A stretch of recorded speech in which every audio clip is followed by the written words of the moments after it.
Welcome to Engineering Influence, a podcast from the American Council of Engineering Companies. Today, we are kind of playing cleanup from the 2022 Annual Convention and Legislative Summit, which was a fantastic event at the end of May back at the Grand Hyatt downtown in D.C. And we had a very, very packed exhibit hall, which we're kind of getting used to because we haven't been to the Grand Hyatt in a while. And it was a very crowded, which is good, but busy place, and we weren't able to get to everyone we wanted to get to at the event, and that includes what we're talking about today, and that is our friends at Risk Strategies, and to talk about what Risk Strategies does and why. They are important to the ACEC community. I'm very pleased to be joined by Darren Black. He is a senior managing director and national practice leader at Risk Strategies. Darren, thanks for coming on to the show. It's my pleasure, Jeff. Thanks for having me. You know, it was a crowded room at convention, so I'm glad we could do this when we have a little bit more peace and quiet. It was indeed, yes.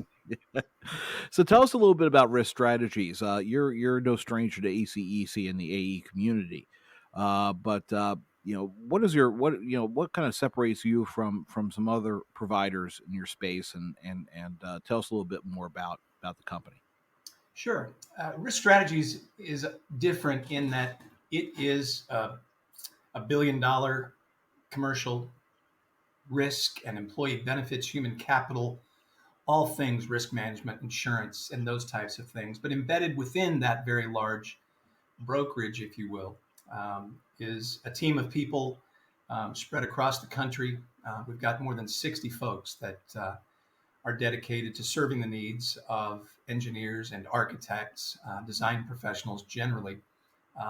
So we've got geographic breadth. We've got a number of people like myself who are former practicing attorneys that have defended professional liability litigation, that have served in-house to E&R 200 and up firms, and others that bring significant tenure as senior underwriters, claims directors, leading professional liability claims departments at prominent insurers. So we bring a diversity of backgrounds that hopefully allows us to get to that point with our more than 5,000 design firm clients around the country to be their trusted advisor, their consultant, and to really assist them in ways that go way beyond the insurance transaction, which is kind of just the blocking and tackling.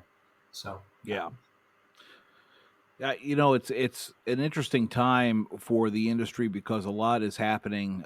There's been a lot of change, especially now that we're in a kind of a post-COVID environment. I mean, I think that was a great, that was a reshuffling the deck on priorities and things that firms might not have thought about. Now coming out of the pandemic, they're trying to figure out exactly what their risk exposure is, how to mitigate a lot of risk, and how to kind of deal with the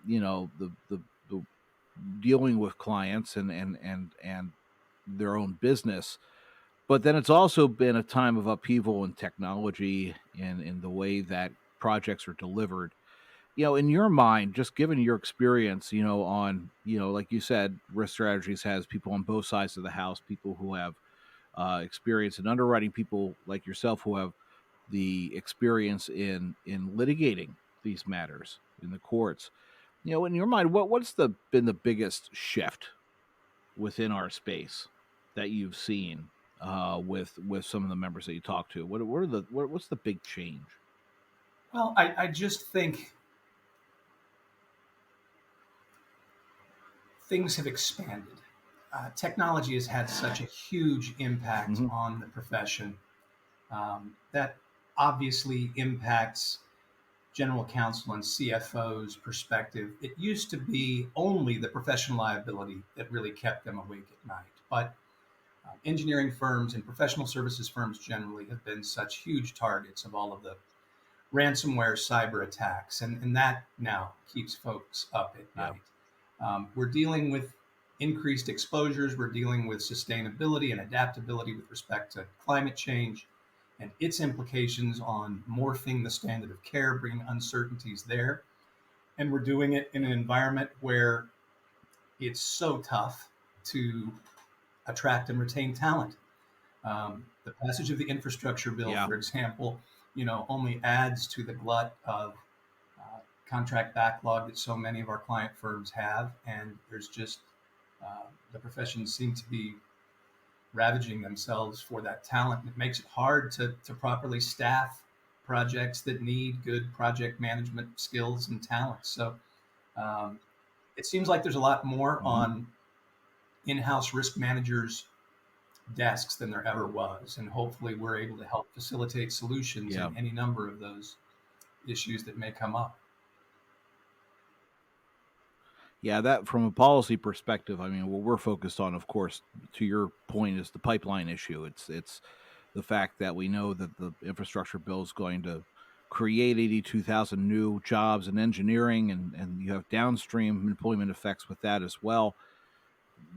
And the question is, where do we get the talent? And for firms that are looking to hire or have a position available or multiple positions available, and they're still trying to keep the project workload up, having fewer people working on those projects, um, issues related to the contracts with those projects. I mean, those are all things that I don't think get enough attention, because the policymakers always look at of course, the legislation itself, and they say, okay, this is great. We're going to be funding this many billions of dollars of infrastructure investment. But for the firms that are actually doing the design work, and the work, of course, our member firms do, comes in beginning of the project, but has an impact throughout the project lifecycle. Um, Issues related to talent and how many people are working on those projects and what's acceptable, and that those are things that don't get a lot of attention. So it's good that you raised that issue. Um, what with is that something that you're seeing across the board with firms of all sizes? I mean, from the top firms and the ENR, 100 all the way down to the smaller mid-sized I think firms. it's become a bigger issue perhaps for the mid-sized and smaller firms. It seems like the larger firms are able to fund acquisitions that allow them to bring about the necessary expertise to take on the projects utilizing some of the new technologies we touched on earlier. But certainly it's an industry-wide issue across the board. I just think the ability to deal with the implications of the talent shortage right now, perhaps the larger firms have a little bit more flexibility and options than is the case, outside the ENR 500, for example. Yeah, and you also mentioned some of the environmental and sustainability issues that are becoming much more popular. Um, are you noticing that more on the firm side or the client side when it I comes think to it's both. I ESG? think those firms that can Hmm. demonstrate to their prospective clients, if you will, their commitment to sustainability and the ability to have that kind of macro conversation with clients about lifetime costs as opposed to perhaps incrementally higher materials costs on the front end, for example. I think they have a marketing advantage that firms that haven't paid as close Hmm. attention just don't have. I think there are a lot of owners out there that are very Yeah. interested in trying to better understand what their project can be in terms of sustainability and adaptability and all of the issues that have been talked about so frequently over recent years. And that's where I would say that what you mentioned as a trusted advisor relationship with risk strategies really comes into play. The fact that you would be able to come in to a firm that might not have put a lot of focus in on this issue, and are realizing, or from their own business, and they're realizing that this change in kind of the marketplace with this demand by clients, that they take into consideration these long-term environmental impacts, and kind of these softer metrics that they want to be able to tout as project owners, whether it's a public sector client or a private sector client. How does risk strategies kind of enter into that from an advisory role with a firm that might not have the infrastructure in place to deal with that, but wants to kind of get going? Before we have gained that trusted advisor role at the inception of a relationship, one of the first things we do is sit down with firm leadership and review the way they present themselves to the underwriting market. All of these issues that we've been talking about are also taking place within the context of a hardening professional liability market in particular. We could talk about cyber, we could talk about commercial auto, but Yeah. but again, professional liability tends to be engineering firms' biggest spend. It's what tends to keep their general counsel or risk management staff up at night. And where we can really quickly demonstrate and differentiate ourselves is by pointing out to firm leadership that underwriters are paying attention to the very issues that we're talking about. And if we can help them articulate what they're doing in recognition of the heightened risks and what they're doing to mitigate those risks, we can save them money. Mm-hmm. It happens to be the case that in the process of better presenting themselves from a risk management perspective, of course, that drives profits. But if they're having to articulate what they're doing for the underwriters, they can do so for their clients as well.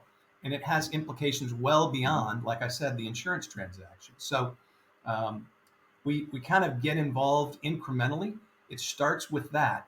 And if we can do a good job of convincing them that we can bring value in the way they present themselves from a recognition of risk and mitigation thereof perspective, that tends to blend into a whole bunch of areas that have to do with the profitability of the firm.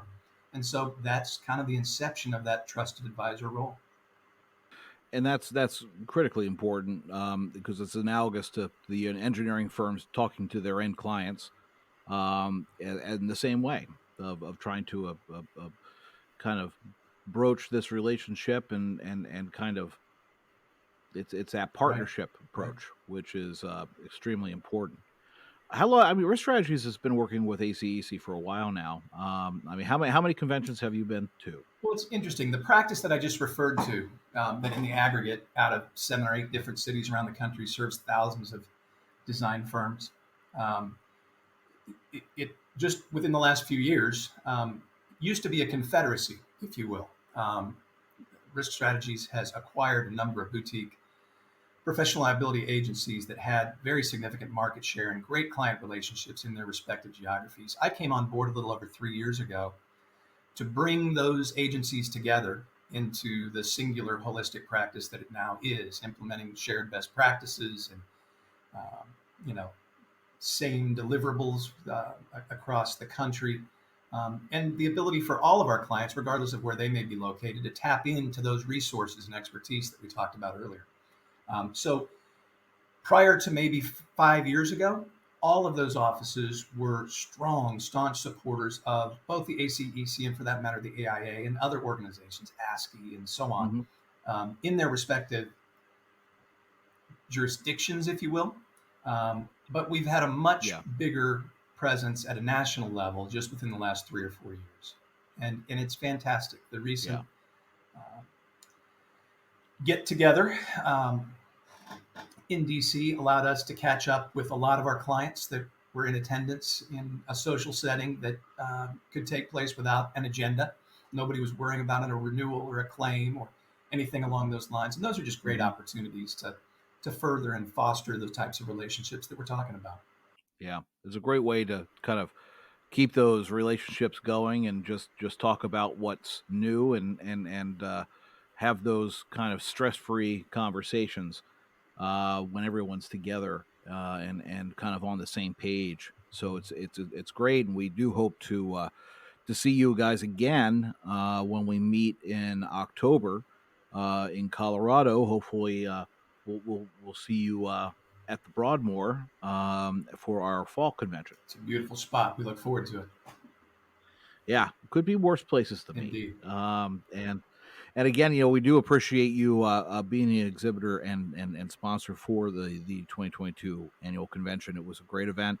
Back again, like I said at the start, at the Grand Hyatt, new geography, so kind of a new exhibit hall.